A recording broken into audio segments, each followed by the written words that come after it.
37.5 কোটি এয়ারটেল গ্রাহকের তথ্য চুরি করছে হ্যাকার। বিতর্কের মধ্যে মুখ খুলল সংস্থা। 37.5 কোটি এয়ারটেল গ্রাহকের তথ্য হাতিয়ে নিয়েছে হ্যাকাররা, এমনই গুঞ্জন ছড়িয়ে পড়েছে নেট দুনিয়ায় এবং সেই তথ্য বিক্রিরও চেষ্টা চলছে। কিন্তু সেই দাবি উড়িয়ে দিল এয়ারটেল। টেলিকম সংস্থা জানিয়ে দিয়েছে সংস্থার ভাবমূর্তি নষ্ট করার জন্য এই ধরনের খবর রটানো হচ্ছে। গ্রাহকদের তথ্য হাতানোর অভিযোগের কোনো সত্যতা নেই। এয়ার ইন্ডিয়া টেকের মুখপাত্র জানিয়েছে একটা রিপোর্ট ছড়াতে শুরু করেছে, যেখানে বলা হচ্ছে এয়ারটেল গ্রাহকদের তথ্য হাতিয়ে নেওয়া হচ্ছে। এটা নানান উদ্দেশ্যে এয়ারটেলের ভাবমূর্তি নষ্ট করার দুঃসাহসী প্রচেষ্টা মাত্র। আমরা পূর্ণাঙ্গ তদন্ত চালিয়েছি এবং নিশ্চিত বলা যায় এয়ারটেল সিস্টেমে কোনো ধরনের কারচুপি হয়নি। সম্প্রতি রটে গিয়েছিল কোটি কোটি এয়ারটেল গ্রাহকদের মোবাইল নাম্বার, নাম, জন্মের তারিখ, বাবার নাম, ঠিকানা, ইমেল আইডি, লিঙ্গ ও নাগরিক পরিচয়, আধার নাম্বার, ঠিকানা ও ছবি সহ সমস্ত তথ্য হাতিয়ে নিয়েছে হ্যাকাররা।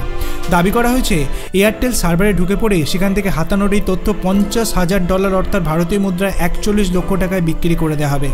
অতীতে তারা নাকি বিদেশ মন্ত্রকেও তথ্য চুরি করেছিল।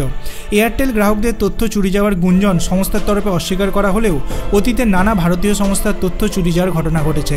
তাই গ্রাহকদের উচিত সতর্ক থাকা, যেমন নিয়মিত পাসওয়ার্ড বদলানো, নিজের ব্যাংক ও ক্রেডিট কার্ডের স্টেটমেন্টকে খতিয়ে দেখা, অনলাইন ব্যাংকে 2 ফ্যাক্টর অথেন্টিকেশন চালু রাখা, সন্দেহজনক লিঙ্কে ক্লিক না করা। এইগুলি আপনার কি মনে হয়, সত্যি কি এয়ারটেলের সঙ্গে এইরকম কোনো ঘটনা ঘটেছে? আপনার অভিমত আপনি কমেন্ট সেকশনে জানাতে পারেন। ভিডিওটি ভালো লাগলে লাইক করবেন, চ্যানেলটিকে সাবস্ক্রাইব করতে ভুলবেন না। ধন্যবাদ।